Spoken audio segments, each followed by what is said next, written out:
السلام علیکم ورحمۃ اللہ وبرکاتہ۔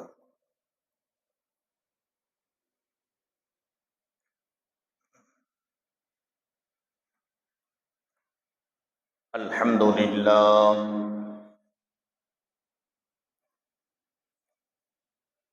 الحمد للہ نحمده ونستعینه ونستغفره ونؤمن به ونتوکل علیہ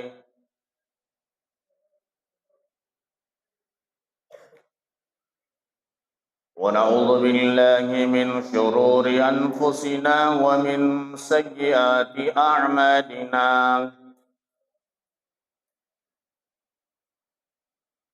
من يهده الله فلا مضل له ومن يضلله فلا هادي له،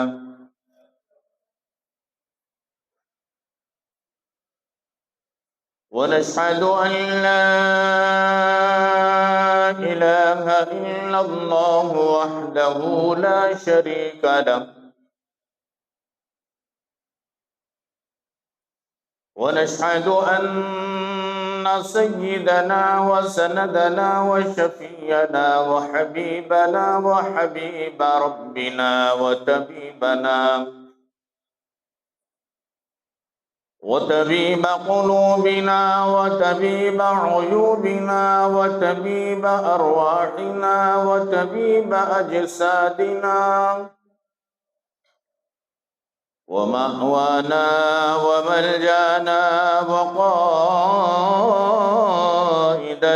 وقتبتنا وأعلانا وعولانا ومرشدنا وهادينا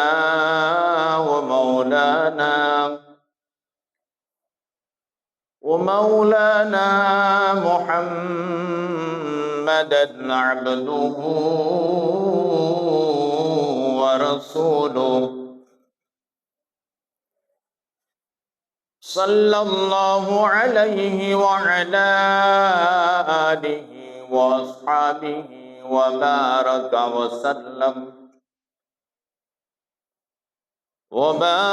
وسلم تسليما كثيرا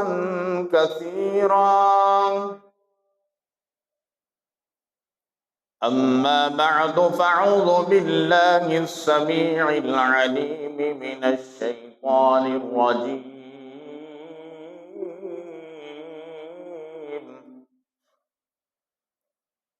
بسم الله الرحمن الرحيم.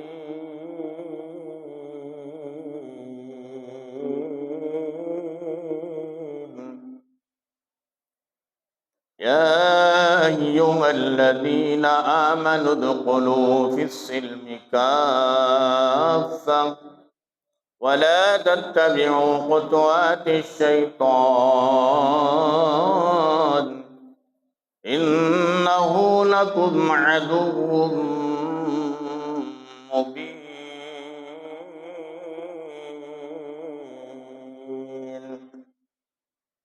وقال الله تبارك وتعالى في مقام آخر: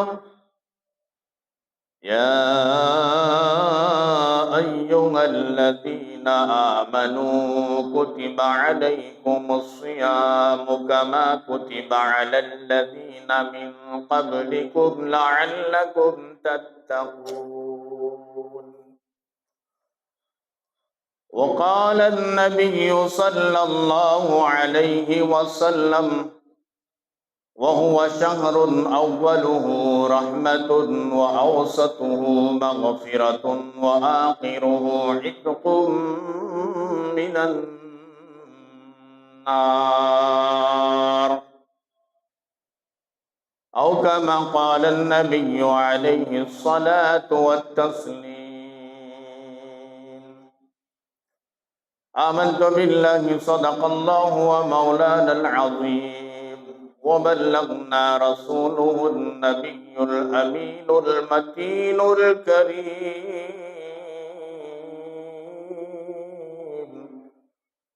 ونحن على ذلك من الشاهدين والشاكرين والحمد لله رب العالمين.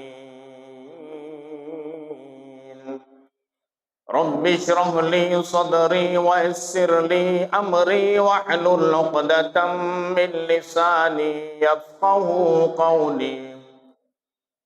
اللهم صل على سيدنا مولانا محمد في أول كلامنا. اللهم صل على سيدنا مولانا محمد في أوسط كلامنا. اللهم صل على سيدنا مولانا محمد في آخر كلامنا.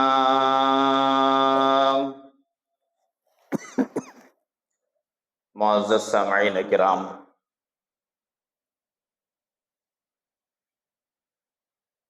27 فروری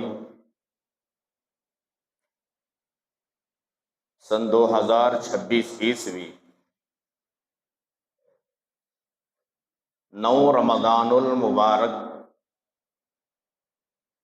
سن 1447 ہجری بروز جمعہ.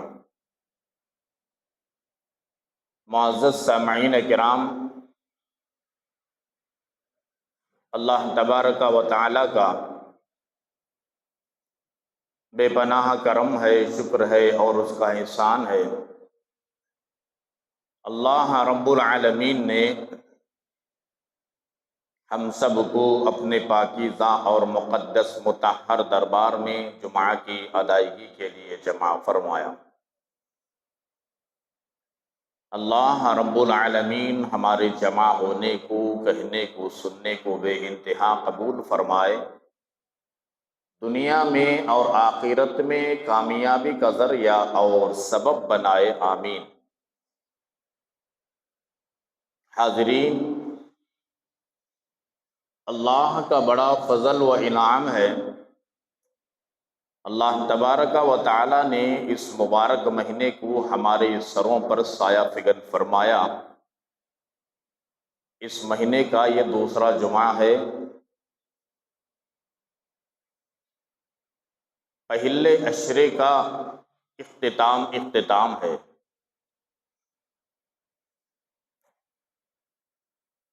اللہ کے حبیب، کائنات کے آقا، کائنات کے مولا، کائنات کے تاجدار، تاجدار مدینہ، امام الانبیاء، محبوب کبریا، طٰہٰ و یاسین، مزمل و مدثر، رحمت للعالمین، انیس الغریبین، راحت العاشقین، سرور کونین، امام الانس و امام الجن و امام القبلتین، اللہ کے لاڈلے، اللہ کے آخری نبی حضرت محمد الرسول اللہ، سب کہہ دیجئے صلی اللہ تعالی علیہ وآلہ وسلم نے ارشاد فرمایا.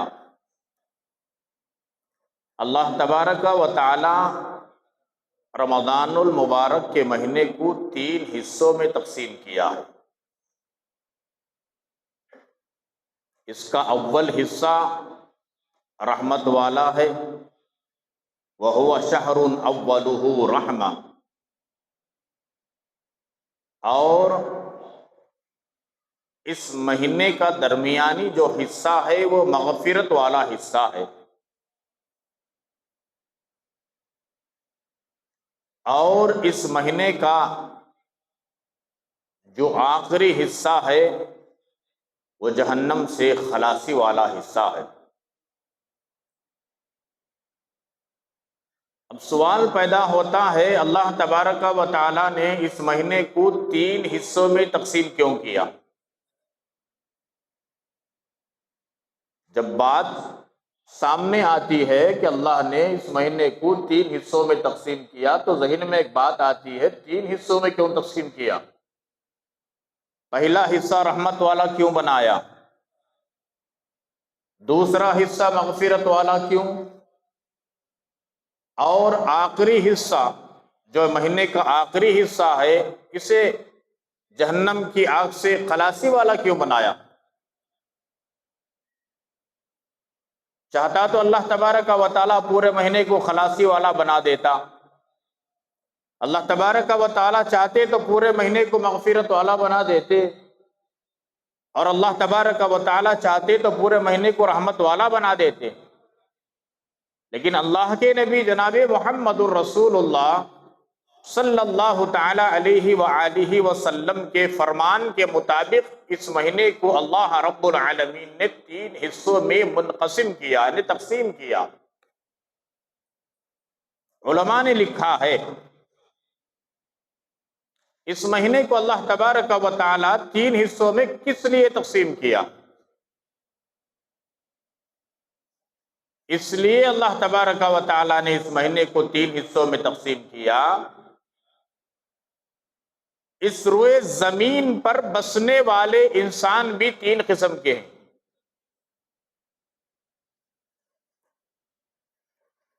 ایک قسم کے وہ انسان ہیں بالخصوص ایمان والے،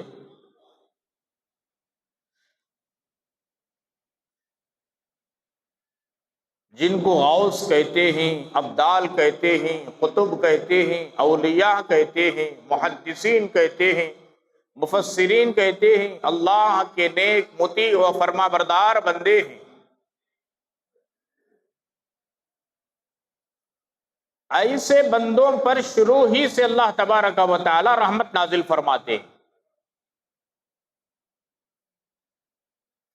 اور ان کی برکت سے جتنے گنہگار ہیں اللہ تبارک و تعالی ان کے اوپر بھی رحمت نازل فرماتے ہیں۔ اس کی ایک چھوٹی مثال دیتا ہوں میں آپ کو۔ ایک مہمان آیا، مہمان کو بٹھا دیا، اب پنکھا چلایا گیا اور چاروں طرف بیٹھے ہوئے ہیں لوگ، اس پنکھے کی ہوا چاروں طرف پھیل رہی ہے کہ نہیں پھیل رہی ہے؟ پنکھا کس کے لیے چلایا گیا؟ مہمان کے لیے چلایا گیا، لیکن خاص مہمان ہی اس پنکھے کی ہوا کو نہیں لے رہا ہے، بلکہ چلایا گیا مہمان کے لیے، اور یہ مہمان کی برکت سے جتنے لوگ آئے ہوئے ہیں، شریک ہوئے ہیں، یہ سب پنکھے کی ہوا سے فائدہ اٹھاتے ہیں۔ تو یہی مطلب علماء نے بیان کیا ہے، اللہ کے نیک مطیع فرما بردار بندے ہیں جو شروع ہی سے اللہ تبارک و تعالی ان پر رحمتیں نازل فرماتے ہیں، ان کی برکت سے باقی کے جو گنہگار انسان ہیں ان پر بھی اللہ رب العالمین کی خصوصی رحمت ہوتی ہے۔ اس لیے اللہ تبارک و تعالی نے اس مہینے کے شروع حصے کو رحمت والا بنایا، وَهُوَ شَهْرٌ أَوَّلُهُ رَحْمَةٌ، اور درمیان والا جو حصہ ہے یہ مغفرت والا حصہ۔ اس لیے اللہ تبارک و تعالی نے مغفرت والا حصہ قرار دیا، اس روئے زمین پر ایمان والوں میں بعض بندے اور بندیاں ہلکے پھلکے گناہ کرتے ہیں، چھوٹے موٹے گناہ کرتے ہیں، ان کے لیے اللہ تبارک و تعالی بہانہ بنا کر، عبادت کو بہانہ بنا کر، روزوں کو بہانہ بنا کر، تراویح کو بہانہ بنا کر، صدقہ و خیرات کو بہانہ بنا کر، اور زکوٰۃ کو بہانہ بنا کر، ذکر و اذکار کو بہانہ بنا کر، درود شریف کو بہانہ بنا کر، چھوٹی چھوٹی عبادتوں پر اللہ تبارک و تعالی ان کے گناہوں کو معاف فرما دیتے ہیں۔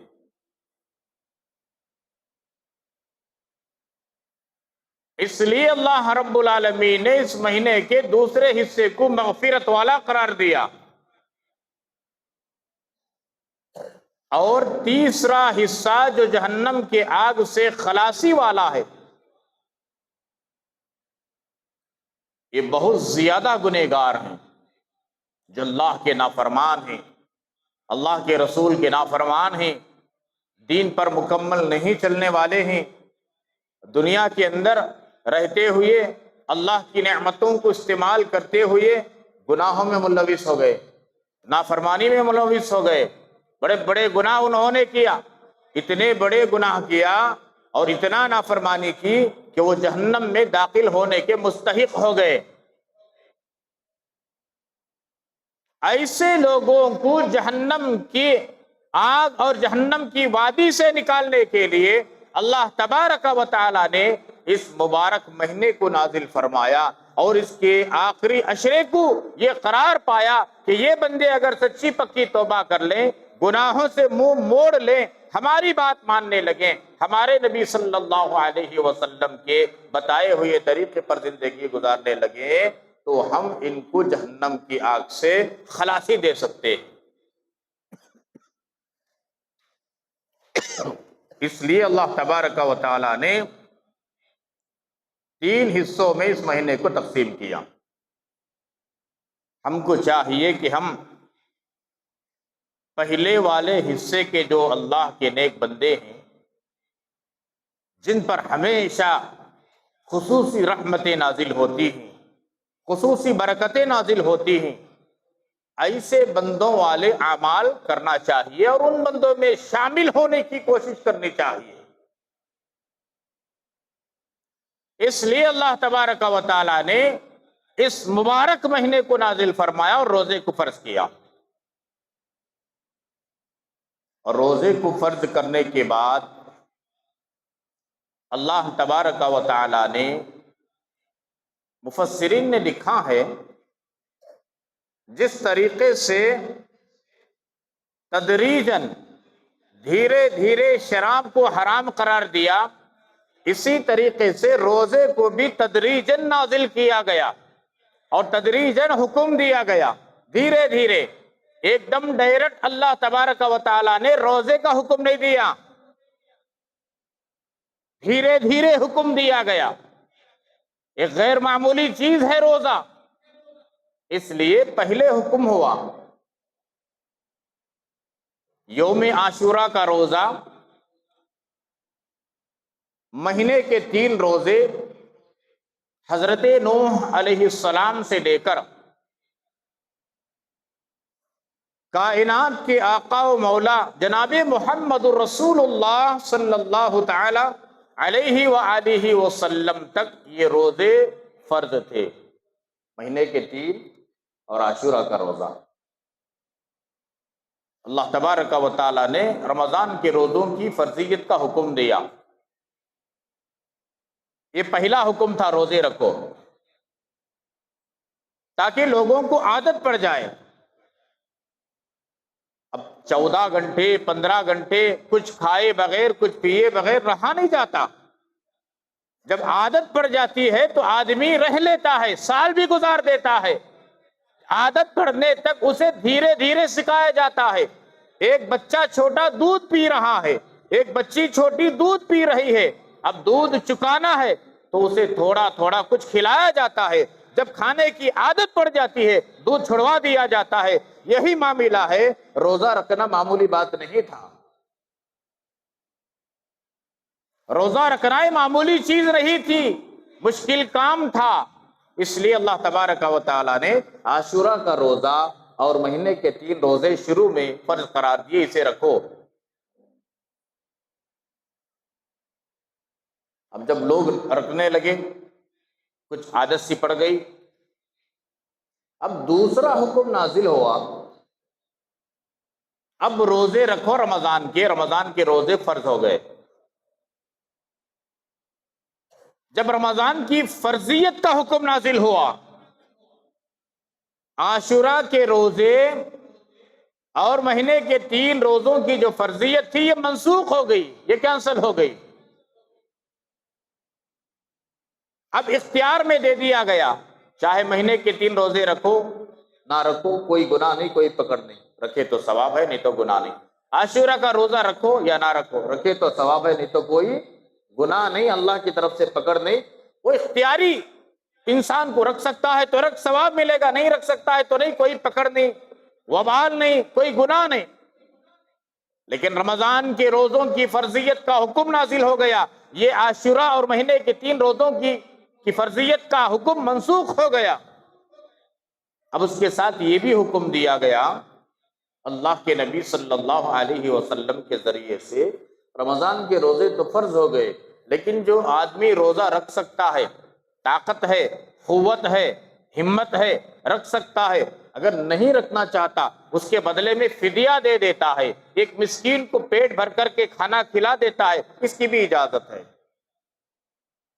روزوں کی فرضیت تو حکم نازل ہو گیا، لیکن یہ تدریجاً بتا رہا ہوں، میں شروع زمانے کی بات بتا رہا ہوں۔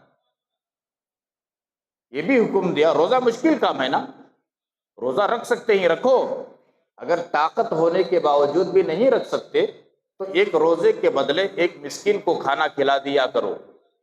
اب یہ حکم سننے کے بعد جو غریب انسان تھے، جن کے پاس پیسہ نہیں تھا، مال نہیں، دولت نہیں، وہ غریب انسان، مسکین انسان روزہ رکھنے لگے، اور مالدار لوگ روزہ نہیں رکھتے تھے، اس کے بدلے میں فدیہ دے دیا کرتے تھے۔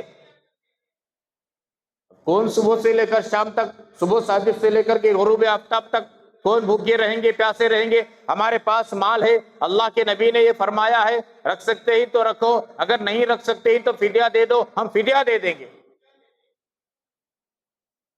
اب یہ مسئلہ چلتا رہا، دیکھا گیا کہ پورے غریب لوگ روزہ رکھ رہے ہیں، امیر لوگ کھاتے پیتے ہیں اور فدیہ دے رہے ہیں اس کے بدلے میں۔ پھر اللہ کا حکم نازل ہوا، ہر امیر کے لیے بھی، غریب کے لیے بھی، کالے کے لیے بھی، گورے کے لیے بھی، عربی کے لیے بھی، عجمی کے لیے بھی، مشرق والے کے لیے بھی، مغرب والے کے لیے بھی، شمال والے کے لیے بھی، جنوب والے کے لیے بھی، ایمان والے مردوں کے لیے، ایمان والی عورتوں کے لیے اب روزہ رکھنا فرض قرار دے دیا گیا، اور فدیہ نہیں چلے گا۔ ہٹے کٹے ہو، طاقت والے ہو، ہمت والے ہو، روزہ رکھ سکتے ہو، روزہ رکھنا پڑے گا، فدیہ نہیں چلے گا۔ اب اتنی استطاعت، طاقت رکھنے کے باوجود بھی فدیہ دے کر روزے سے جان چھڑانا چاہتے ہو تو تمہارا روزہ قابل قبول نہیں ہوگا۔ 3 مرتبہ میں فائنل، جس طریقے سے تدریجاً دھیرے دھیرے شراب کی حرمت کا نازل ہوا، روزوں کو بھی اسی طریقے سے تدریجاً نازل ہوا۔ عادت پڑ گئی نا۔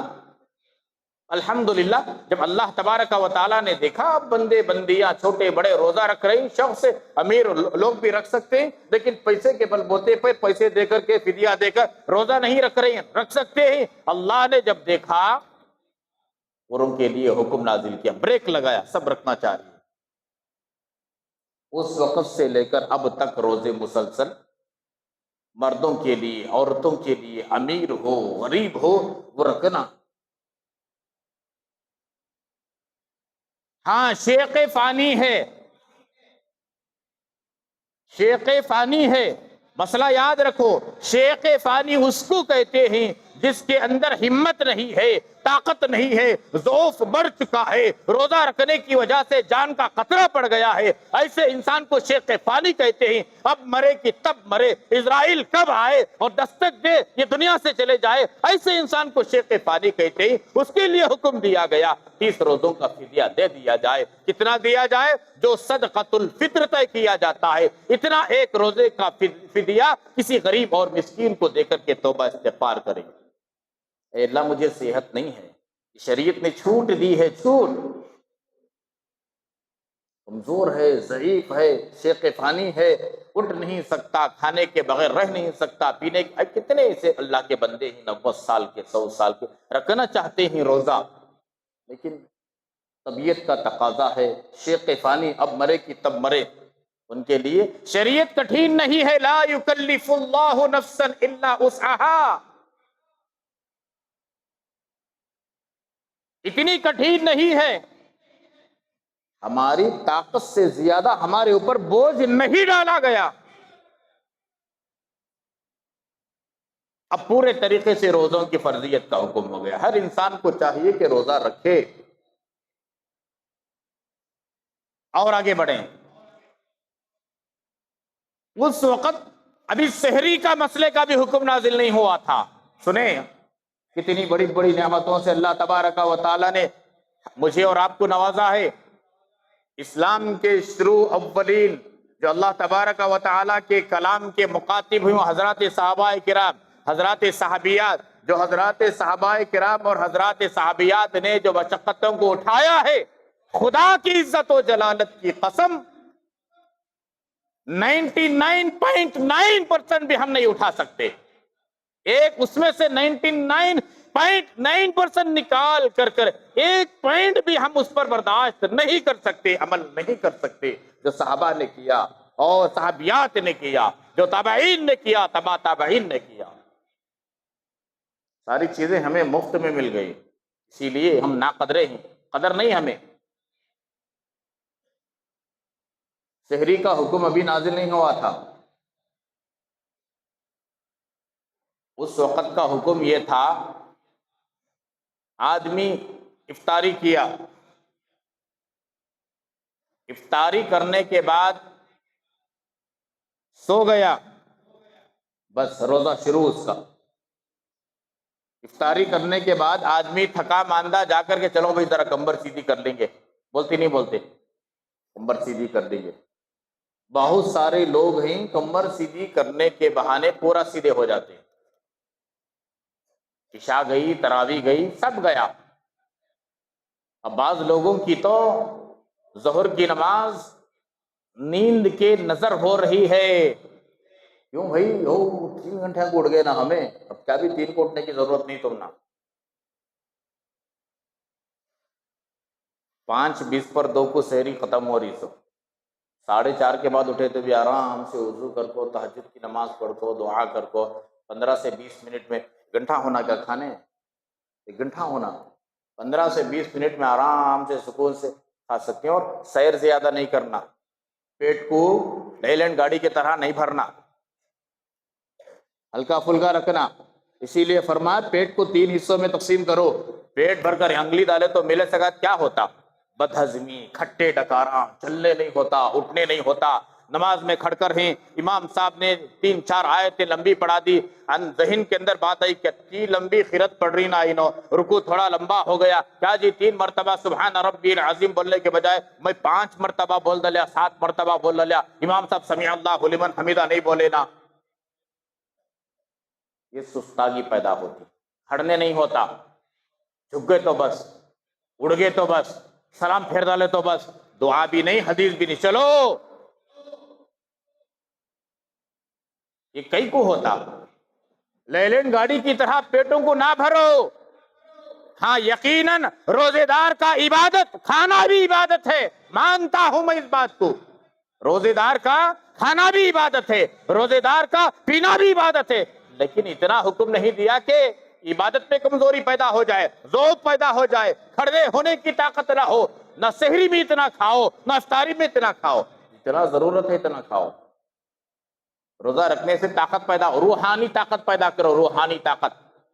پیٹ بھر کر کھا کو، لنڈے مار کو، ظہر تک سو کو، 2 بجے اٹھ کو، پھر یہ گھنٹہ ادھر سے ادھر ٹہل کو، پھر افطاری. کیا روزہ رکھا؟ تھوڑا بھوک کا احساس تو ہو. اور 11 مہینوں میں جو بھوکے انسان ہیں، بھوک کی وجہ سے مر رہے ہیں، پیاس کی وجہ سے مر رہے ہیں، ان کی بھوک اور پیاس کے احساس کو دلانے کے لیے علماء نے بھی ایک نقطہ بیان کیا ہے. اللہ نے روزوں کو فرض کیا، احساس تو ہو. تو بہرحال اس زمانے میں سحری کا بھی حکم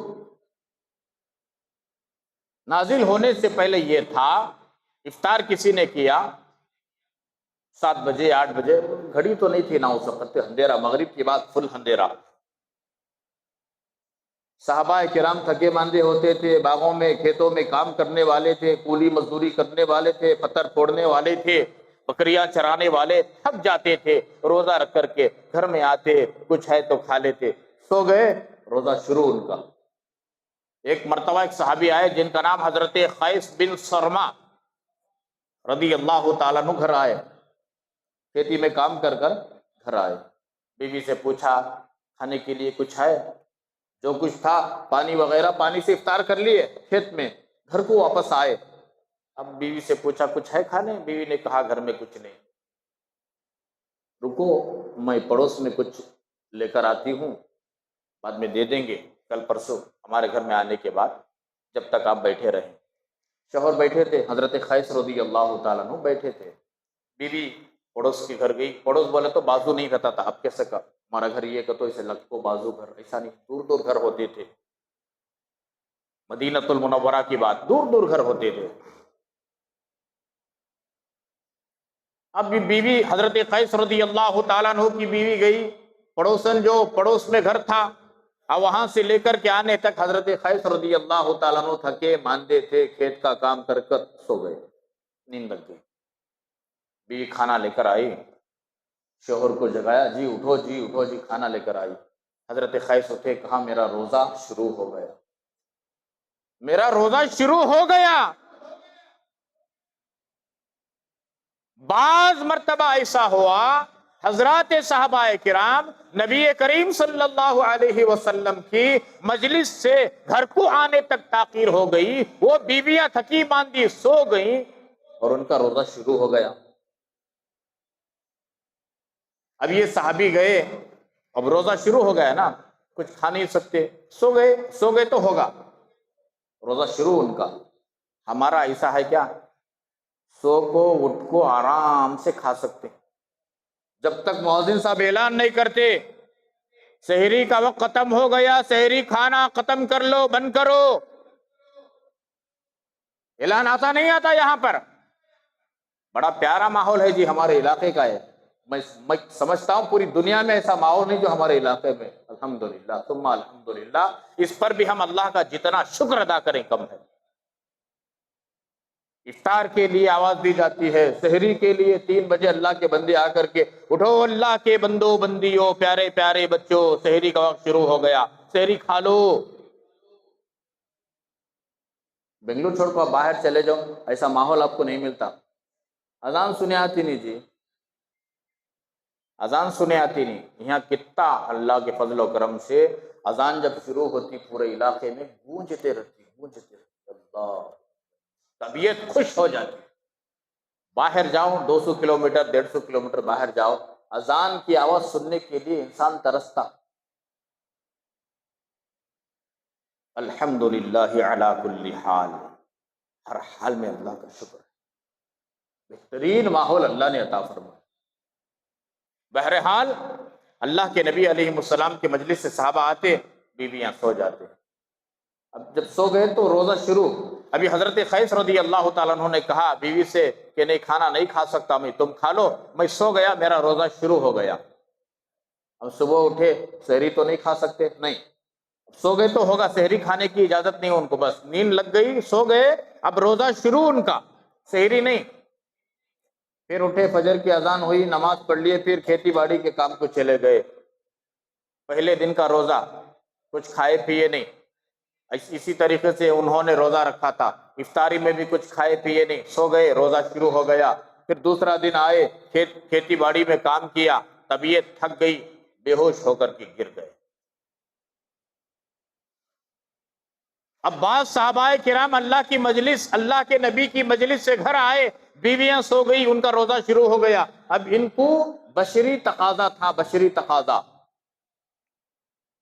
بڑے ہم آپ سمجھیں، بشری تقاضا تھا مردوں کو، یعنی ملاقات کرنے کا اپنی ازواج سے، بیویوں سے۔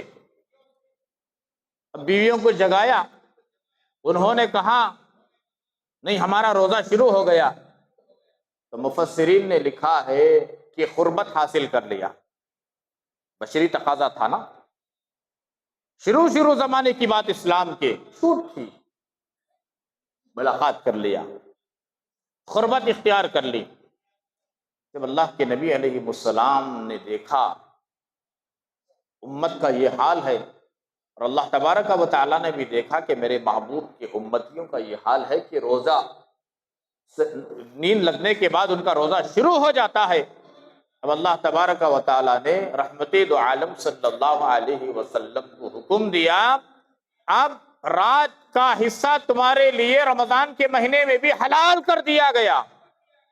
اب پہلے جب سو جاتے تو روزہ شروع ہو جاتا تھا سحری کھائے بغیر بھی، اب ایسا نہیں، عشاء کی نماز کے بعد آپ سو جائیں، آپ نیند پوری کریں، آپ کی بیوی کے پاس آپ قربت حاصل کرنا چاہتے ہیں، وہ تمہارا لباس ہے، تم ان کے لباس ہو، ہن لباس لکم وانتم لباس لہن۔ سو قربت حاصل کرو، نیند پوری کرو، صبح ساجد سے پہلے پہلے اٹھ کر کے اپنی ضرورت پوری کر کے سحری کھا کر روزہ شروع کرو۔ یہ حکم نازل ہوا۔ ہمارے لیے آسانی ہے کہ مشکل ہے؟ وہ حکم اگر ہمارے لیے ہوتا، میں قسم کھا کر کہہ سکتا ہوں کہ ہم میں سے کوئی ایک بھی روزہ نہیں رکھتا۔ عشاء پڑھنے کو جا کر سو گئے، بہت سارے مغرب پڑھنے کو جا کر سو گئے، کمر سیدھی کریں گے، نیند لگ گئی، روزہ شروع ہو گیا، کوئی رکھ سکتا تھا؟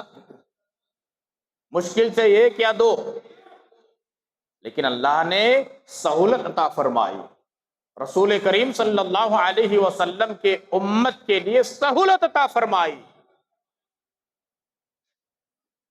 عشاء کے بعد سو جاؤ، اپنی ضرورت بھی پوری کرو، نیند بھی پوری ہو جائے، آخری حصے میں جاگو، سحری کھاؤ، جو کچھ بھی ہے۔ بعض لوگوں کا یہ مزاج ہے، 11-12 بجے کھا کر سو جاتے ہیں، سمجھتے ہیں کہ سحری ہو گئی۔ اللہ کے نبی نے فرمایا میری امت میں اور یہودیوں میں فرق یہ ہے کہ یہودی سحری کھائے بغیر روزہ رکھتے ہیں، ہم کو چاہیے کہ کچھ نہ کچھ کھا کر کے روزہ رکھے۔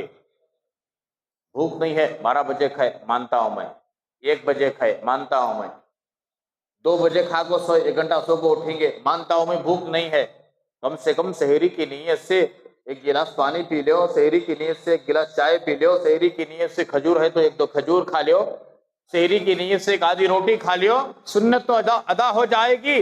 اللہ کے نبی نے فرمایا اللہ تبارک و تعالی اور اس کے فرشتے سحری کھانے والوں پر رحمت کی دعائیں کرتے ہیں، رحمت نازل ہوتی ہے۔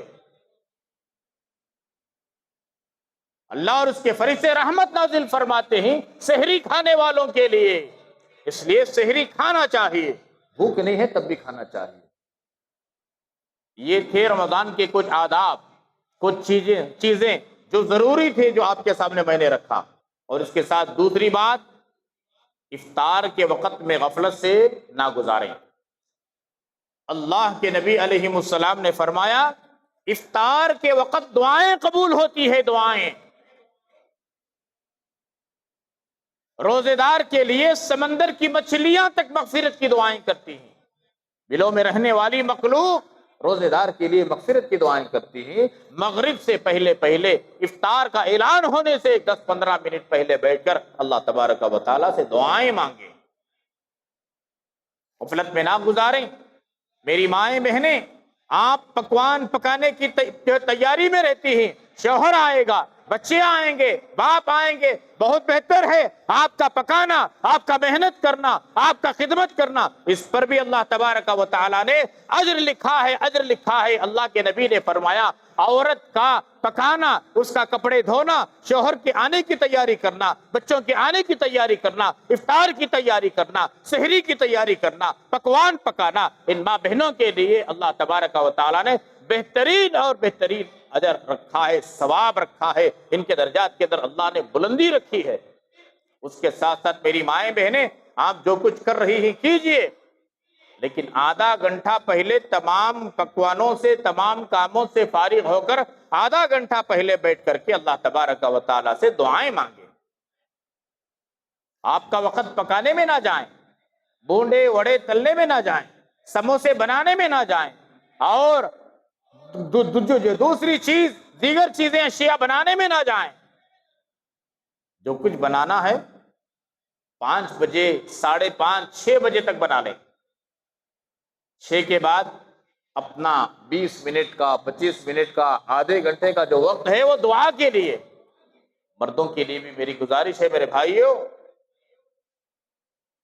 جو کچھ خرید کر لانا ہے 6 بجے سے پہلے پہلے لا لو، 6 بجے کے بعد نہیں، 6 بجے سے پہلے خرید لو۔ جو کچھ لانا آپ چاہتے ہیں، دینا آپ چاہتے ہیں، 6 بجے سے پہلے۔ 6 بجے کے بعد 25 منٹ یا 30 منٹ دعا کے لیے نکالو۔ یہ وقت طے کرو، میرا وقت کم سے کم 20 منٹ 25 منٹ یا کم سے کم 15 منٹ دعا کے لیے افطار سے پہلے۔ اللہ کے نبی کا فرمان ہے افطار کے وقت جو دعا مانگی جاتی ہے وہ قبول کی جاتی ہے۔ اللہ سے مانگو، جو کچھ مانگنا ہے اپنا دکڑا سناؤ، اپنی پریشانی سناؤ، اپنی دنیا کے لیے مانگو، اپنی آخرت کے لیے مانگو، اپنے لیے مانگو، آل اولاد کے لیے مانگو، امت کے لیے مانگو۔ کیا اللہ کے نبی نے جب فرمایا تمہاری دعا قبول ہوتی ہے تو مانگو۔ کیوں اللہ کے نبی کی باتوں پر ہمارا یقین نہیں؟ علماء نے لکھا ہے یہ وہ مہینہ ہے، ایک مہینے کی برکت سے 11 مہینے جو گناہ کیے ہیں نا اللہ پاک بخش دیتے ہیں، معاف کر دیتے ہیں۔ حضرت یعقوب علیہ السلام کے 12 بچے تھے، قرآن مجید سورہ یوسف میں اس کا تذکرہ موجود ہے، 11 کوكبا والشمس والقمر۔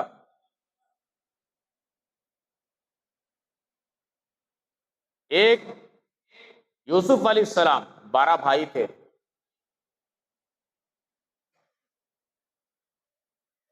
اور ماں باپ کو ملا کر یہ کہا گیا 11 کوكبا والشمس والقمر۔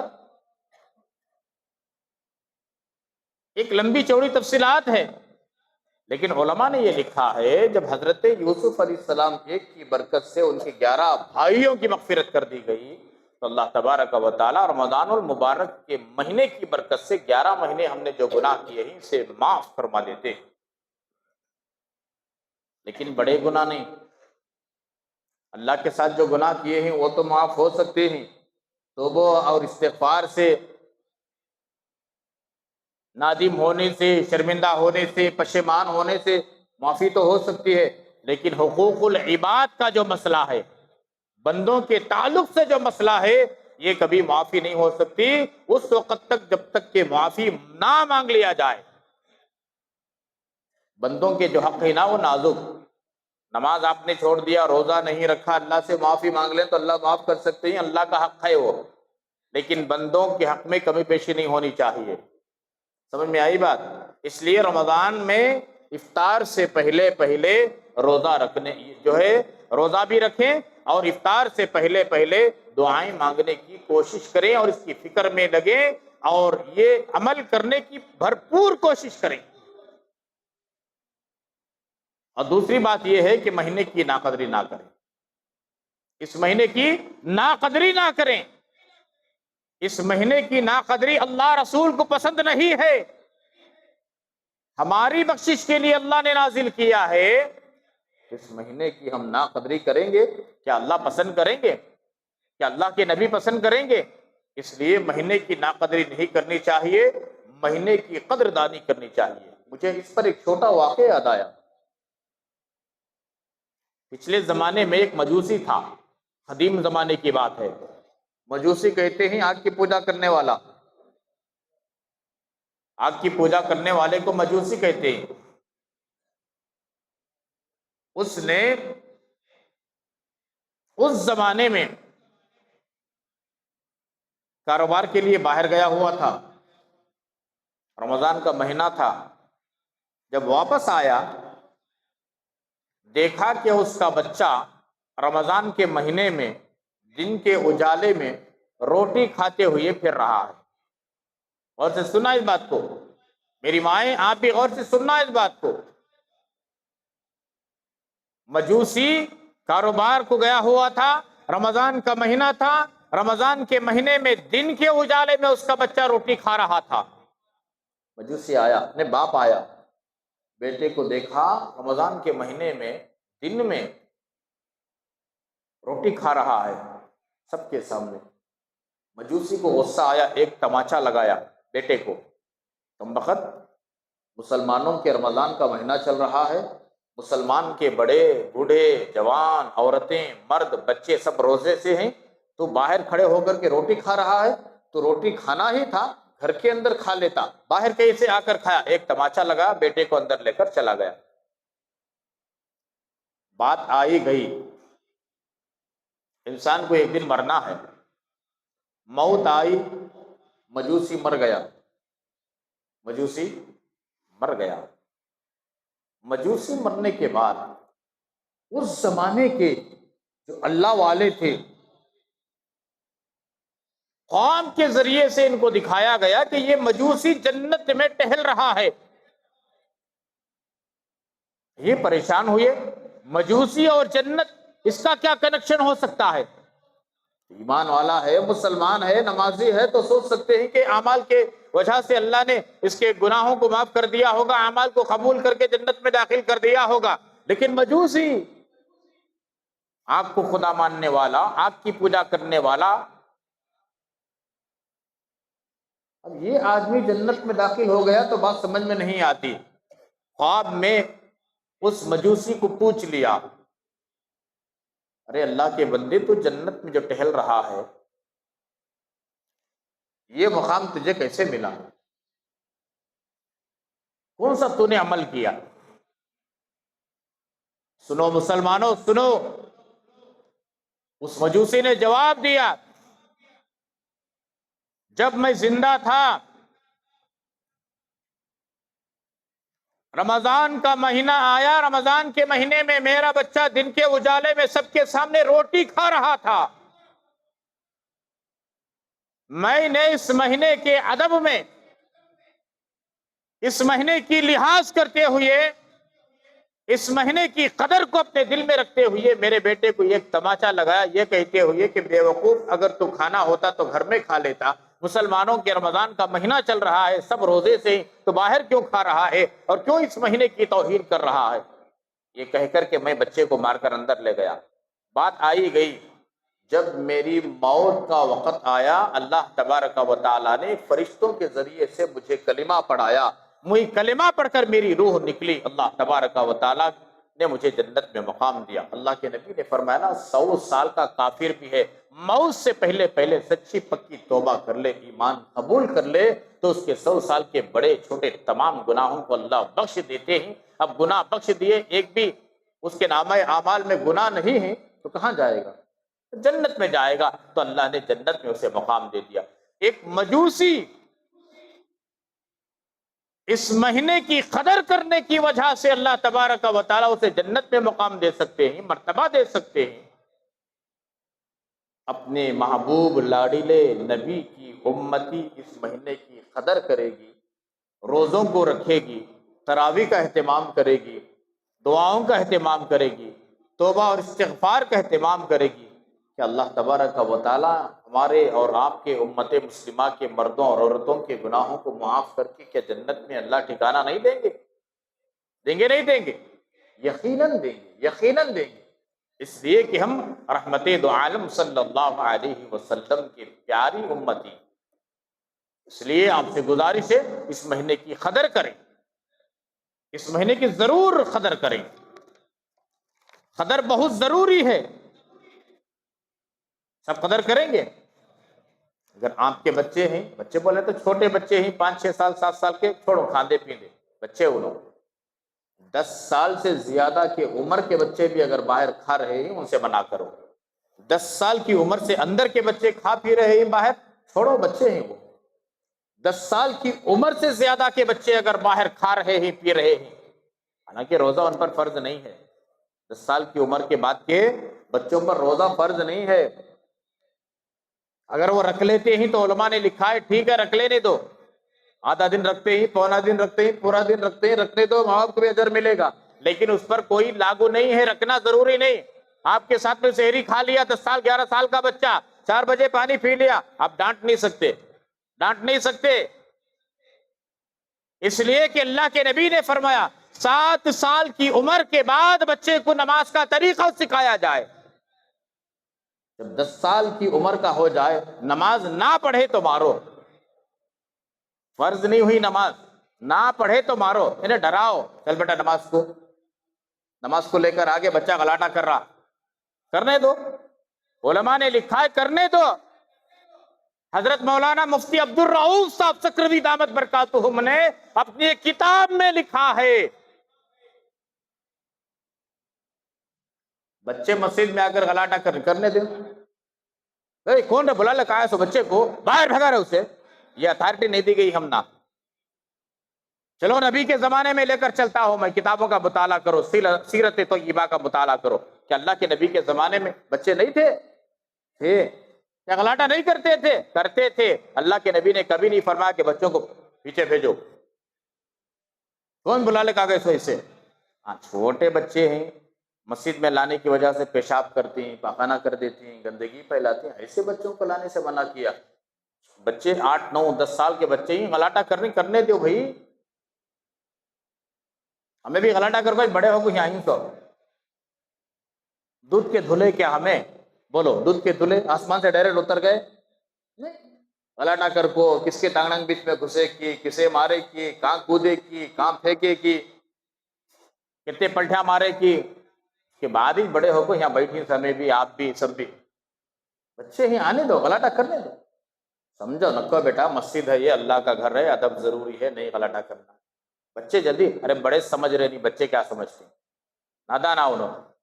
اسی لیے فرمایا، علماء نے لکھا ہے جس مسجد میں نماز پڑھتے ہوئے اگر پیچھے کی صفوں میں بچوں کی آواز نہیں آئے، ماتم مناؤ، ماتم۔ کیوں؟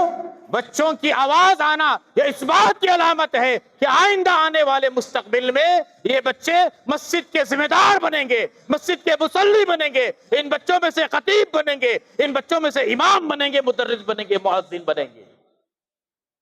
ان کی بھی قدر کرنا، ان کی بھی قدر کو اللہ کے نبی نے ملحوظ رکھا۔